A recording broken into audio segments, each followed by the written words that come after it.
19 नवंबर 2023 world cup final की इस रात को कौन भूल सकता है। हमारा सबका सपना था कि 1983 में जो कपिल देव ने किया और 2011 में जो धोनी ने किया, जो सचिन को शानदार विदाई दी, वैसा ही हाल 2023 में भी हो। लेकिन शायद भगवान को कुछ और ही मंजूर था। हर बड़ा छोटा बच्चा बूढ़ा आप मैं सब उदास है और ये गम सालों तक हमें सताएगा। लेकिन आज एक बहुत बढ़िया चीज आपको मैं बताने वाला हूँ। उस दिन शायद हम क्रिकेट का एक मैच जरूर हार गए हों, लेकिन क्रिकेट की दुनिया में हमने ऐसा मैच जीत लिया है कि हमें आने वाले कई वर्षों तक कोई हरा नहीं पाएगा। 83 से लेकर 2023 में क्या फर्क आया आपको कुछ घटनाओं से समझते हैं। 1983 में जो वर्ल्ड कप जीता था कपिल देव जी ने, उस टीम को सम्मान देने के लिए, गिफ्ट देने के लिए भारतीय क्रिकेट बोर्ड के पास कोई पैसा नहीं था। उनके पैसे जुटाने के लिए हमारी स्वर कोकिला लता मंगेशकर जी को एक कॉन्सर्ट ऑर्गेनाइज करना पड़ा था और उसके पैसों से जाके उनका सम्मान हो पाया था। 1983 में इंग्लैंड क्रिकेट बोर्ड ने भारत को 2 एक्स्ट्रा टिकट देने से मना कर दिया था और आज 2023 में भारत करोड़ों रुपए के टिकट बेच रहा है। एक मैच की टिकट 1-1 लाख की जा रही है तो भी लोग ले रहे हैं। और बीसीसीआई जहां खड़ा है उसमें धीरूभाई अंबानी का बहुत बड़ा हाथ है। अब फिर बोलेंगे राहुल जी यहाँ पे भी आप मोटा भाई को लिया। नहीं सर, ये मोटा भाई के पिताजी आए यहाँ पे और वो आते हैं तो काम बड़े होते हैं। बीसीसीआई करोड़ों रुपए कमाता है पर टैक्स नहीं देता है। क्यों? बीसीसीआई 1983 में इतना गरीब क्यों था और अगर इतना अमीर अभी बना है तो रास्ते में ऐसा क्या घट गया भाई साहब। ये बीसीसीआई या भारतीय क्रिकेट कंट्रोल बोर्ड कहां से पैसे कमाता है, पैसे कमाने के तरीके क्या क्या है। आईसीसी जो क्रिकेटिंग दुनिया की शीर्ष अथॉरिटी है वो भी बीसीसीआई से डरती है। क्यों? कोई भी ऐसा क्रिकेट बोर्ड नहीं है जो भारत के खिलाफ कुछ बोल जाए। क्रिकेट की दुनिया में भारत की आवाज के बिना एक पत्ता भी नहीं हिलता। ऐसा क्यों होता है? जब बड़े बड़े क्रिकेट बोर्ड की फाइनेंशियल हालत खराब हो जाती है तो बीसीसीआई के आगे हाथ क्यों जोड़ते हैं? आपने आज तक इस चैनल पे बहुत सारी कंपनी की केस स्टडी सुनी है, ब्रांड की सुनी है, बिजनेसमैन की सुनी है। आज सुनिए हमारे फेवरेट खेल को जो चलाने वाली संस्था बीसीसीआई, भारतीय क्रिकेट कंट्रोल बोर्ड के जीरो से हीरो बनने की कहानी। ये कहानी बताती है never ever mess with Bharat, क्योंकि अगर भारत की हट गई ना वो सबको हटा देगा। जनता जनार्दन की जय बोल के करते हैं वीडियो की शुरुआत।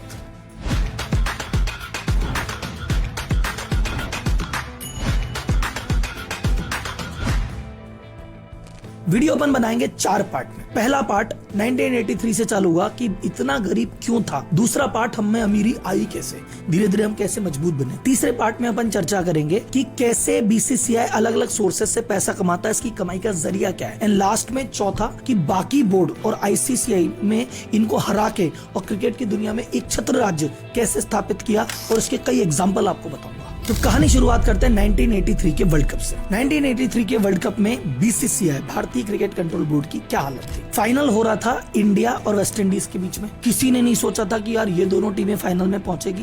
ये वेस्ट इंडीज का तो फिर भी पता था पर इंडिया पहुंचेगी किसी को नहीं पता था। मैच हो रहा था इंग्लैंड में, तो अगर इंग्लैंड में मैच हो रहा है और इंग्लैंड की टीम ही फाइनल में नहीं है तो स्टेडियम लगभग खाली सा पड़ा है। उसी समय इंडिया के एक यूनियन मिनिस्टर सिद्धार्थ शंकर रे किसी विजिट से, ऑफिशियल विजिट से लंदन आए हुए थे। तो उन्होंने कहा मैं और मेरी पत्नी जाके अपनी भारतीय टीम फाइनल में आई है, मैच देखे आते हैं। उन्होंने बीसीसीआई प्रेसिडेंट को फोन किया कि यार 2 एक्स्ट्रा टिकट अरेंज करा दो, स्टेडियम तो खाली पड़ा है। अब बोर्ड का प्रेसिडेंट बोल रहा है कि हमारी टीम फाइनल में है, 2 टिकट करा दो। अपने इंडिया में तो पार्षद सरपंच करा देते, इतना जुगाड़ तो। वहां बीसीसीआई प्रेसिडेंट फोन लगा रहा है यूनियन मिनिस्टर के लिए। इंग्लिश क्रिकेट बोर्ड ने कहा नहीं है टिकट, जाओ। कोई बात नहीं, बात आई गई हो गई। लेकिन जो उस समय बीसीसीआई के प्रेसिडेंट थे एनकेपी साल्वे, ये बात उनको चुप गई, किरकिरी हो गई। बोले यार अब यार ये तो नहीं चलेगा, अब कुछ तो इनका करना पड़ेगा, ये तो इन्होंने ज्यादा ही दिखा दिया। अच्छा, उस समय अगर अपन देखेंगे तो वर्ल्ड कप शुरुआत होता 1975 से। तो 1975, 79, 83 ये तीनों वर्ल्ड कप इंग्लैंड में ही हो रहे थे। उन्होंने कहा इंग्लैंड में वर्ल्ड कप हो रहा है, इसको इसी बात का घमंड है, पहली बार तो वर्ल्ड कप इंग्लैंड से बाहर लेके जाएंगे। अच्छा, दूसरी चीज एक आप कह सकते हैं कि सर उस समय भारत ने विरोध क्यों नहीं किया, एनकेपी ऐसे नहीं कर देते, वैसे नहीं कर देते। उस समय सर हमारे बजट की आपको हालत बताता हूँ, बीसीसीआई चल रहा था लॉस में। हमारे खिलाड़ियों को, कपिल देव जो भाई साहब उस लेवल पे परफॉर्मर है, उनकी जो सैलरी थी वो थी 1500 रुपए पर मैच और उनको 200 रुपए डेली अलाउंस मिलता था। जो अपने खिलाड़ियों को ये देता हूं तो सोचो क्या बजट होगा और क्या विरोध करेगा। 1983 में जब वर्ल्ड कप जीत के खिलाड़ी आए तो बोर्ड ने कहा खिलाड़ी जीत के तो आ गए, फिर इनको इनाम देने के लिए, इनका सम्मान करने के लिए कुछ है ही नहीं। फिर लता मंगेशकर जी बीच में आई। लता मंगेशकर जी ने एक फ्री में कॉन्सर्ट ऑर्गेनाइज किया, 20 लाख रुपए रेस किए, उस धनराशि से इनको पुरस्कार दिया गया। तो सैलरी वैसा पैसे देने हमारे पास थे नहीं, ना सम्मान के पैसे, ना खेलने के पैसे, लेकिन फिर भी उन्होंने कहा नाक पे आ गई तो आ गई। और आपको पता है भारतीय की हटी तो फिर हटी। अब 3 बार से वर्ल्ड कप हो रहा था इंग्लैंड, तो उन्होंने कहा भैया कुछ करना पड़ेगा। तो उन्होंने बात करी उस समय के जो एयर मार्शल नूर खान जी पीसीबी के प्रेसिडेंट थे, पाकिस्तान क्रिकेट बोर्ड के, उनके साथ बैठ के बात की। बोले भाई साहब ऐसा है कि वर्ल्ड कप वहां से तो निकालो, अपन आपस में कहीं भी कर लेंगे, पर एक बार वहां से तो बाहर निकाला जाए। तो इन्होंने आपस में लॉबिंग कर ली, ऑस्ट्रेलिया को भी साथ में ले लिया, बाकी को भी साथ में ले लिया कि इंग्लैंड में नहीं होने देंगे। तो आईसीसीआई में जब वोटिंग हुई कि भाई अगला वर्ल्ड कप कहाँ होगा, तो इन्होंने वोटिंग सारे एक पक्ष में कर दी और 16-12 के वोट के अंतर से ये पहली बार वर्ल्ड कप इंग्लैंड से बाहर गया और ये भारतीय धरती पे 87 में हुआ। अगर कोई भी कंट्री अपने यहाँ वर्ल्ड कप कर रही है तो बाकी मेंबर कंट्री को पैसा देती है कि चलो तुम वर्ल्ड कप में पार्ट ले रहे हो, हम होस्ट है, तुम आओ। उस समय इंग्लैंड सबको 20-20 हजार डॉलर देता था। इन्होंने कहा 40-40 हजार डॉलर देंगे, तुम तो हमारे फेवर में बोलो। तो पहले ही बजट कंगाल हालत, और 20 हजार की जगह पूरी टीम को 40-40 हजार डॉलर का कमिटमेंट कर दिया। पर जैसे नाक पे ले देख के 87 में वर्ल्ड कप को लेके आ गए इंडिया में। वर्ल्ड कप की अप्रूवल तो आ गई 87 में, यहाँ होगा, पैसे तो है ही नहीं भाई साहब। इनको 40-40 हजार डॉलर देने एक टीम को, फिर मैच की व्यवस्था करनी है, ट्रेवलिंग की व्यवस्था करनी है, फूड की करनी है, होटल की करनी है, करे तो करे क्या, जाए तो जाए कहाँ। इस पूरे वर्ल्ड कप के आयोजन के लिए उस समय इनको पैसे की आवश्यकता थी 20 करोड़ रुपए की। और स्पॉन्सरशिप की जब बात गई तो स्पॉन्सरशिप से टोटल आए 38 लाख रुपए। अब 20 करोड़ की जरूरत है, 38 लाख आए, तो बाकी पैसे कहां से आए। तो प्रेसिडेंट साहब गए, उन्होंने गवर्नमेंट से हेल्प मांगी। उस समय राजीव गांधी जी ने लगभग 4 करोड़ रुपए की इनको सहायता की, लेकिन 4 करोड़ से भी होना कुछ नहीं था। फिर फाइनली आपको पता है कि जब ऐसी कोई भी स्थिति होती है, बिजनेसमैन ही है जिसके पास आप जा सकते हो और वो फंड की व्यवस्था कर सकता है। और उस समय भारत के सबसे बड़े बिजनेसमैन और इन चीजों में आगे बढ़ने वाले थे एक ही हमारे मोटा भाई के पापा जी। तो धीरूभाई मनी जी एंटर हुए, उन्होंने उस समय 6 करोड़ रुपए दिए और कहा और कोई सुविधा है तो मुझे बताना। लेकिन 1987 के वर्ल्ड कप का नाम था रिलायंस वर्ल्ड कप। जैसे तवीर अंबानी के सहयोग से वो वर्ल्ड कप हुआ, वो वर्ल्ड कप में हम हार गए, हमारे हाथ जीत तो नहीं लगी, लेकिन हम एक तरह से डिप्लोमेटिकली जीत चुके थे कि हम वर्ल्ड कप इंग्लैंड से बाहर ले आए और हमारी धरती पे मैच करवा दिया। एक आकाश चोपड़ा के इंटरव्यू की रेयर क्लिप है, अगर आप देखेंगे, अगर मैं एड्रेस आप चला पाएंगे। एक टाइम था जब ये ऑस्ट्रेलिया में क्रिकेट खेलने जाते थे, हमारी टीम, बॉल खरीदने के पैसे नहीं होते थे। BCCI at that time could not afford those many balls. अगर टूर पे जा रहे हैं तो वहां पे मान लो 50 बॉल खेलने के लिए चाहिए, वो तो जैसे तैसे अरेंज करके दे दी जाती थी, पर प्रैक्टिस के लिए 200-250 बॉल की और आवश्यकता होती थी। वो नॉर्मल बॉलर से प्रैक्टिस करनी पड़ती थी, उस बॉल से प्रैक्टिस करने तक के पैसे नहीं थे हमारे पास। अब ये तो हालत हुई कि कितने हम गरीब थे और कैसे हमने जुगाड़ कर करके जैसे तैसे हम पहुंचे यहाँ तक। अब हम राइस कैसे किए उस पर आते हैं। उस समय पे देखा जाए तो ब्रॉडकास्टिंग राइट पे दूरदर्शन की मोनोपोली थी। दूरदर्शन ने कहा जो भी ब्रॉडकास्ट होगा हम ही ब्रॉडकास्ट करेंगे, और बीसीसीआई को बेचारे को ज्यादा पता नहीं था। बीसीसीआई ने बकायदा हर मैच के प्रसारण के 5 लाख रुपए बीसीसीआई दूरदर्शन को देता था कि हम मैच कर रहे हैं, प्लीज दिखा दो। फिर एक टर्निंग पॉइंट आया, जैसे एनकेपी साल्वे जी ने काम किया था, टर्निंग पॉइंट आया, आपने नाम सुना होगा शायद, जो पुराने क्रिकेट से जुड़े हैं, जगमोहन डालमिया जी, वो बने बीसीसीआई के प्रेसिडेंट। उन्होंने कहा यार ये बात तो गड़बड़ है, तो उन्होंने बकायदा कोर्ट में जाके इसके खिलाफ केस लड़ा कि जो ब्रॉडकास्टिंग के जो राइट है ना, दूरदर्शन के थोड़ी है, तो हम क्रिकेट करा रहे हैं, हम कराएंगे, ये राइट तो हमारे।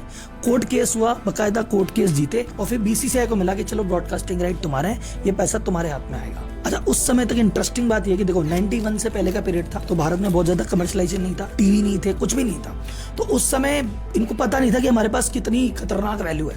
पर 91 में जाके जब लिबरलाइजेशन हुआ और बाकी बाजार खुला और बाकी कंपनियां आने लगी, तब इनको अपनी असली औकात समझ में आई। साउथ अफ्रीका टीम इंडिया में आई दौरा करने, और इंडिया साउथ अफ्रीका का मैच हुआ। तब साउथ अफ्रीका की टीम के प्रशासन ने बीसीसीआई से पूछा ब्रॉडकास्टिंग राइट के कितने पैसे देने हैं। अब बीसीसीआई से सर खुद जा रहा है कि देने हैं, हम तो खुद ही पैसे देते हैं, आप कह रहे हो कि तो आप हमको पैसे दोगे। बोले हाँ सब देते तो हैं, आप क्या लेते नहीं क्या। तो उनको तब पता पड़ा कि भाई हमारे पास तो इतना बड़ा हथियार पड़ा है इस चीज की जिसके हम पैसे देते थे, दिखाने के 5 लाख, बल्कि हमको तो पैसे लेने चाहिए इस बात के। और पहली बार ब्रॉडकास्टिंग राइट का पैसा उस साउथ अफ्रीका वाले मैच में इनके हाथ में आया। फिर 1993 में 1993 में इंग्लैंड के खिलाफ एक मैच हुआ, उस समय $6 लाख इन्होंने ब्रॉडकास्टिंग फीस के लिए, जो लगभग उस समय के 2 करोड़ रुपए होते थे। तो तब जाके बीसीसीआई को लगा कि अपने पास भी कमाई का एक जरिया है। उसके बाद धीरे धीरे करते करते स्पॉन्सरशिप कमाते कमाते 2006-07 तक इन्होंने 650 करोड़ से ज्यादा कमा लिए थे। और 6-7 का फिगर के बाद 2008 में एक ऐसी घटना घटी, उसके बाद इनको मुड़ के देखने की जरूरत नहीं है। वो कौन सी घटना थी आपको पता है, चैट बॉक्स में बता देना, लेकिन मैं आपका सब्र का इम्तिहान नहीं लेता। वो घटना थी आईपीएल आने के बाद जो बीसीसीआई की जिंदगी में और किस्मत में बदलाव हुआ है, वो पहले कभी नहीं हुआ था वैसा।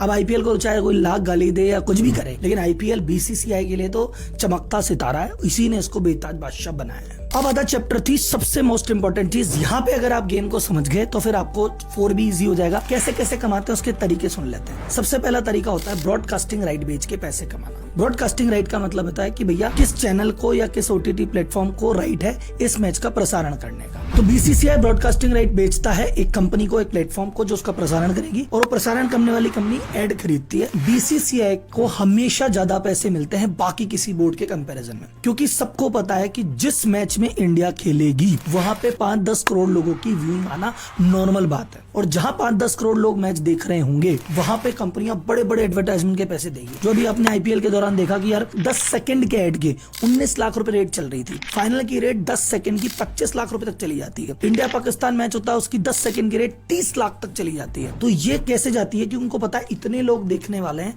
तो वो 10 सेकंड के 30 लाख भी जनता देती है। अब ऐसा किसी और बोर्ड में पॉसिबल नहीं है। आप समझो इंडिया और पाकिस्तान का मैच हो रहा है तो इंडिया वाले देखेंगे तो पैसे ज्यादा मिलेंगे।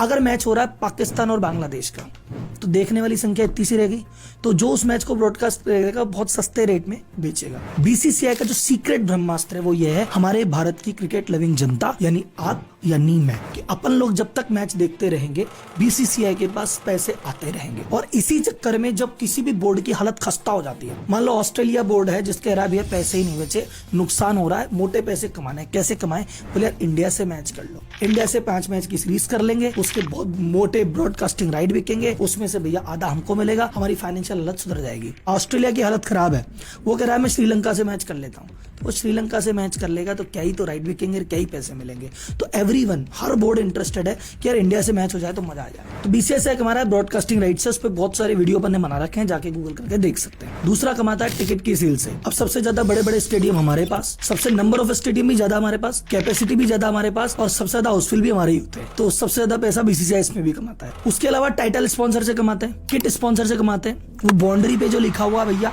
वो उससे कमाते हैं, स्टेडियम के दौरान जो टिकट फूड सेल्स होती है, मर्चेंडाइज सेल होती है, उससे कमाते हैं। तो इतना सब करने के बाद आज की रेट में जो बीसीसीआई की नेटवर्थ है वो है 25,000 करोड़, और सालाना जो कमाई होती है 4,500 करोड़। तो 83 के टाइम क्या गरीबी थी और आज 2023 के दिन पे क्या अमीरी है। अगले आप समझो आईसीसी हमारे आगे एक शब्द नहीं बोल सकता, कैसे, ये इस पार्ट में समझते हैं। बीसीसीआई इकलौता क्रिकेट बोर्ड तो है नहीं वर्ल्ड में, ऐसे बहुत सारे बोर्ड हैं, लेकिन आईसीसी बहुत ज्यादा घबराता है। क्यों? क्योंकि कमाऊ पूत के ताने हर कोई सुनता है, दूध देने वाली गाय के लात हर आदमी को सहन होती है। आईसीसी का 80% रेवेन्यू इंडिया से आता है। तो हमारा बोर्ड सबसे ज्यादा कमाता है, क्लियर। हमारे खिलाड़ी भी सबसे ज्यादा कमाते हैं। टॉप 10 खिलाड़ी की लिस्ट जब भी आएगी क्रिकेट की, उसमें 10 में से 7-8 इंडिया के ही होंगे। किसी भी टीम की हालत पतली हो जाए, जैसे मैंने भी आपको समझाया, वो इंग्लैंड क्रिकेट बोर्ड जो एक जमाने में हमको 2 टिकट के लिए तरसा रहा था, जब उसकी फाइनेंशियल हालत खस्ता हो जाती है तो वो साल में 1-2 बार बीसीसीआई के हाथ जरूर जोड़ता है कि भाई साहब प्लीज यार एक मैच करा दो ताकि थोड़ी बहुत बैलेंस शीट सुधर जाए। हमारा दबदबा क्या है, आपको दबदबा बताता हूँ। 2008 में डीआरएस का रूल आया, जितनी भी बोर्ड थे सबने सहमति दे दी, हाँ डीआरएस लगाएंगे, डीआरएस लगाएंगे। बीसीसीआई ने ऑब्जेक्शन कर दिया, नहीं जी हमको नहीं समझ आ रहा, डीआरएस डायरेक्ट नहीं लगा सकते, जो कैप्टन है वो डिसाइड करेगा। सब बोर्ड एग्री थे एक तरफा, लेकिन बीसीसीआई ने ऑब्जेक्शन डाल दिया। तो उन्होंने कहा अरे बड़े लोग हैं, इनके बीच में क्यों बोले। उन्होंने कहा नहीं बीसीसीआई आप जैसे बोल रहे हो वैसे ही करेंगे। दूसरा एग्जांपल, आपको किस किस को मंकी गेट याद है? हरभजन सिंह ने एंड्रू सैमंड का मजाक उड़ा दिया था और बहुत बड़ा हल्ला मच गया था उस बात का। आईसीसीआई ने एक्शन लेते हुए 3 मैच के लिए हरभजन सिंह को निलंबित कर दिया। बीसीसीआई ने कहा ये बात अच्छी नहीं लगी, हमारे खिलाड़ी को ऐसे कैसे कर दिया। आईसीसीआई बैकफुट पे आया, कहा कोई निलंबन नहीं है, छोटी सी पेनल्टी लगा के कहा खेलो आप। तो तीसरी डोमिनेंस, आपको याद है एक जमाने में काला सा एम्पायर था स्टीव बकनर, हमारे सचिन को कई बार नॉट आउट को आउट किया, याद है? हमारे बीसीसीआई ने शिकायत की है हमको ठीक नहीं है, बंदा हमारे लिए बायस्ड आदमी है, उसको एम्पायर के पैनल से हटा दिया है। कोरोना काल चल रहा था, हर चीज के लिए मनाही थी कि भैया कोई मैच नहीं, कुछ भी नहीं। बीसीसीआई ने कहा हम करा लें आईपीएल, आईसीसी ने कहा तुम तो करा लो, तुम बड़े लोग, तुम्हें कौन मना करेगा। और जब आईपीएल होता है उस समय आईसीसी कोई बड़ा टूर्नामेंट रखता ही नहीं है, हमारे अलग से विंडो दे रखी है कि 2 महीने माई बाप आपके, हम 10 महीने में कर लेंगे हमारा जो कुछ करना है। यह है डोमिनेंस। ये दबदबा हमको अब मिल रहा है जब हम मेंस क्रिकेट में राजा हैं। और अब धीरे धीरे अगर आप देख रहे हैं पिछले 2-3 सालों से वुमेन्स क्रिकेट को भी धीरे धीरे बीसीसीआई मजबूत कर रहा है। और अगर वहां भी धीरे धीरे हम राजा हो गए तो अगले 20-25 साल तक तो मेंस क्रिकेट ही इतना डोमिनेंट है कि कुछ होने नहीं देगा। और वुमेन्स भी आ गया ना तो अगले 50 साल तक क्रिकेट में जो हमने कह दिया ना वही चलेगा, हमारा खोटा सिक्का भी चलेगा। मैच की जो हार का गम है देखो वो तो कभी जाएगा ही नहीं, वो तो अभी भी सपने में आ जाता है कि यार उस दिन कुछ और हो जाता है, 1 विकेट और ले लेता, लेकिन कोई नहीं सर, जब जब वो गम आए ये स्टोरी याद रखना कि एक मैच हारे जीते उसमें क्या है, क्रिकेट तो हमने वैसे ही जीत लिया है। अरे जाते जाते एक बात तो मैं भूल गया, एक आंसर जो आपको मैंने शुरुआत में प्रश्न किया था, बीसीसीआई टैक्स क्यों नहीं देता? बीसीसीआई एज ए ट्रस्ट बना था कि भैया हम तो एक ट्रस्ट है जो क्रिकेट को प्रमोट करेगी, तो एज ए ट्रस्ट बना हुआ था और आज भी इसका लीगल स्टेटस ट्रस्ट ही है। इसलिए बीसीसीआई कितने भी कमाई कर ले वो 1 रुपए भी टैक्स नहीं देता बाकी किसी भी क्रिकेट वाले पोर्शन पे। हाँ, आईपीएल वाले पोर्शन को इन्होंने कहा यह प्रमोशन नहीं है तो अलग ही चीज है, तो आईपीएल से जितनी भी इनकम होती है उस पर जरूर टैक्स इनको देना पड़ता है। बाकी उसके अलावा भी पूरे वर्ल्ड कप में जो जो कमाया ना वो सब टैक्स फ्री है भाई साहब। बीसीसीआई की इस मजबूती का एक ही राज है, आपका और मेरा क्रिकेट के प्रति प्यार। जब तक ये प्यार बना रहेगा हमारा डोमिनेंस बना रहेगा। तो क्रिकेटर से प्यार करते रहिए, क्रिकेट से प्यार करते रहिए, हमारा झंडा ऐसे ही बुलंद रहेगा। फिर पाकिस्तान हो या इंग्लैंड सबको धूल चटाएंगे। धन्यवाद, जय हिंद।